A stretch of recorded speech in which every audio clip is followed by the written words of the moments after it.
La Pâque de ce matin voudrait avoir pour nous deux significations. La première signification, c'est la valeur du pardon.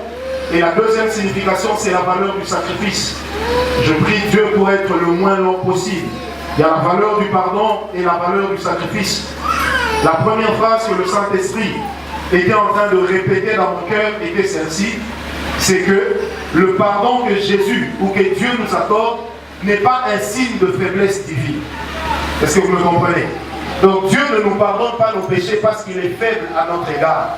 Mais s'il nous pardonne nos péchés, c'est parce qu'il nous aime.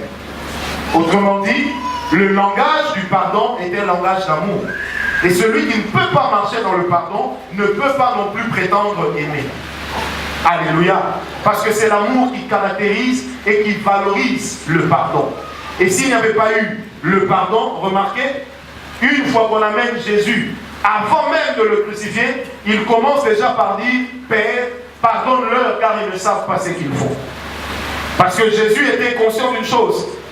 Selon les principes de la nature, ils étaient en train de briser une loi. Mais selon la volonté de Dieu, ils étaient en train d'accomplir ce que Jésus avait déjà prévu d'avance.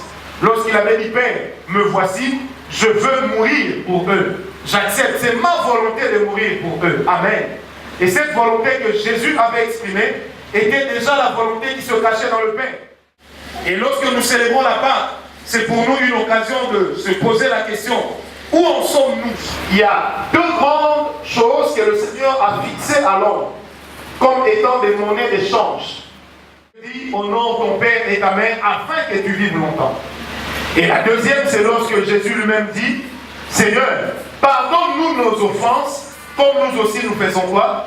Nous pardonnons à ceux qui nous ont offensés. Ce sont les deux grandes monnaies d'échange.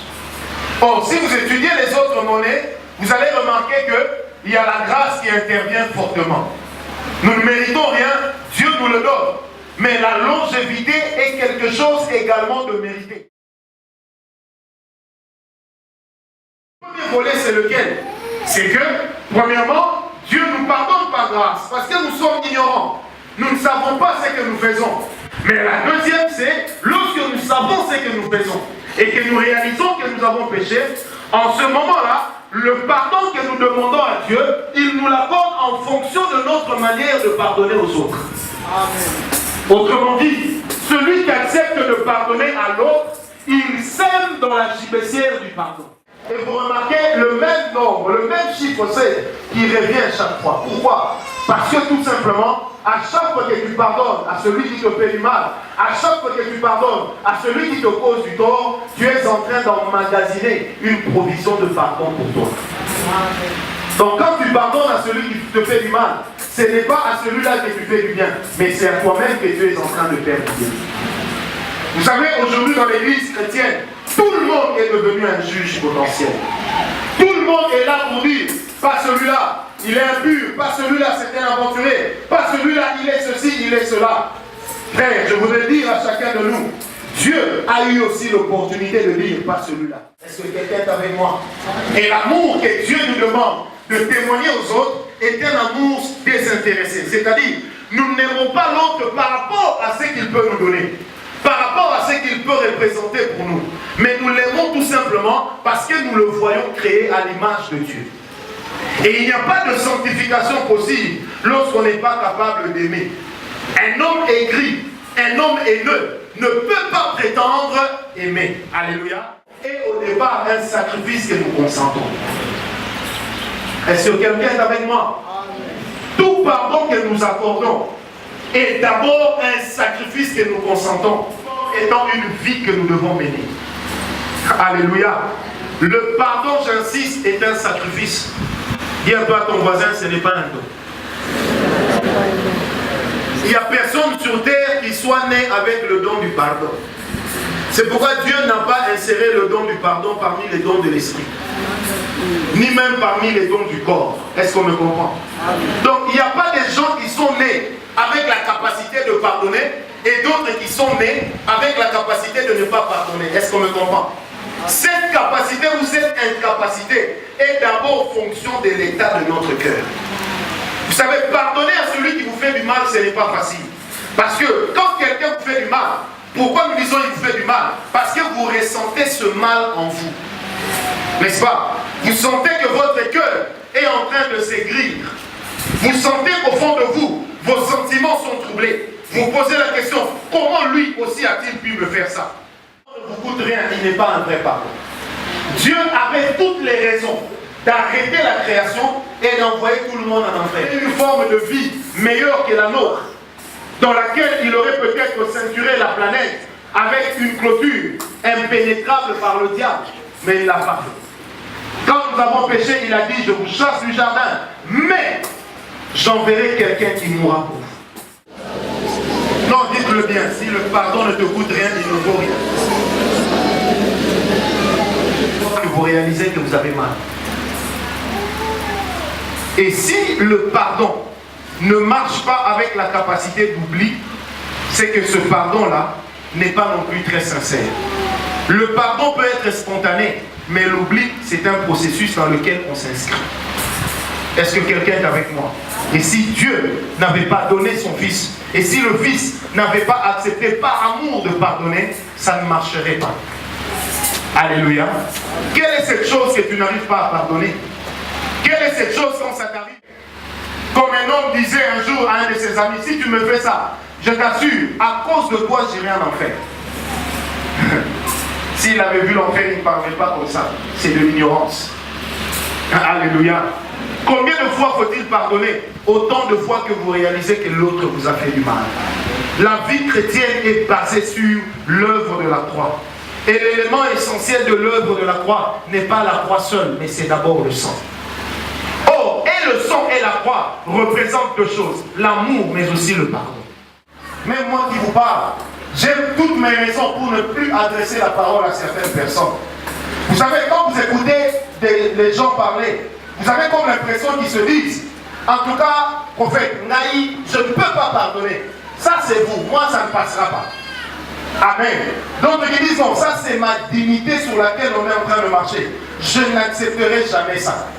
Vous savez, quand les gens parlent, des fois ils ont l'impression que nous sommes des surhumains. Nous ne sommes pas des surhumains. Quand on nous fait du mal, ça nous fait autant mal que vous. Si peut-être vous avez la capacité de pleurer devant tout le monde, nous sommes obligés par éthique de garder nos larmes. Elle coule plus à flot que les larmes que vous voyez. C'est pourquoi quand vous allez dans un deuil, ne demandez jamais à quelqu'un de ne pas pleurer. C'est une mauvaise consolation. Ça c'est une consolation à l'africaine. La personne perd sa mère ou son père, elle pleure et vous dites, ne pleure pas, non, laissez-la pleurer. Et d'ailleurs dans le langage des sentiments, il faut l'accompagner dans ses larmes. Est-ce que quelqu'un est avec moi? Même moi qui vous parle, je répète, nous avons la capacité de ne pas envoler. Plusieurs hommes dans leur vie ont un problème personnel avec Dieu et avec eux-mêmes. Vous savez, des fois c'est facile de pardonner à l'autre. Il suffit de le rendre dans votre conscience ignorante. Mais plusieurs d'entre nous, nous en voulons à Dieu d'être comme nous sommes ou d'être ce que nous sommes. Quand nous regardons les autres filles en route, on a envie d'avoir notre vie, mais en ayant leur visage. Ça vous est jamais arrivé? Vous rencontrez un homme, il est tellement bien que vous avez envie d'être lui. Est-ce que quelqu'un est avec moi? Vous voyez une femme qui descend d'une belle voiture et vous descendez un gondole dans lequel vous étiez assis au coffre. Quand vous descendez comme ça, vous regardez des fois cette femme devant laquelle vous êtes grandement plus belle. Au fond de vous, il y a cette révolte. Pourquoi moi je suis comme ça? Pourquoi moi je n'ai pas cela? Et pourquoi seulement elle? Quand nous regardons les autres évoluer, c'est là que l'envie naît en nous. La comparaison. On se dit, je veux être comme l'autre. Je veux m'habiller comme l'autre. Je veux marcher comme l'autre. Je veux posséder la même onction que l'autre. Mais serais-tu prêt à payer le même sacrifice que l'autre? Dans le temps, j'avais un ami avocat qui est venu me voir. Il m'a dit, mon frère, j'ai un problème. Je vais souvent le voir à la maison. C'est un monsieur Louba qui est diamantaire. Il dit, il a une femme canon. Ce monsieur a 63 ans, la femme a 22 ans. Il me dit, elle est d'une beauté telle que on n'en fabrique plus, selon son propre langage. Il dit, quand je vais travailler, je regarde plus cette femme que mes notes. Elle est aujourd'hui en train de me faire la cour. Je lui dis, mais tu as tout. Qu'est-ce que tu chercherais chez un homme comme moi? Cette femme lui a dit, j'ai peut-être tout. Mais chaque jour que je passe dans cette maison, c'est un calvaire que je subis dans mes sentiments intérieurs. J'habite une belle et bonne maison. J'ai des travailleurs, mais je ne l'aime pas. Si vous la voyez en route, vous avez envie d'être comme elle. Vous savez, je vous dis une chose, c'est ça la loi même de la vie.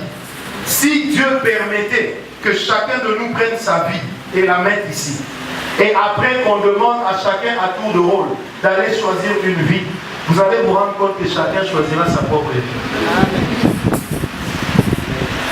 Parce que tu te rendras compte que les peines que tu endures, tu es le seul à pouvoir les endurer.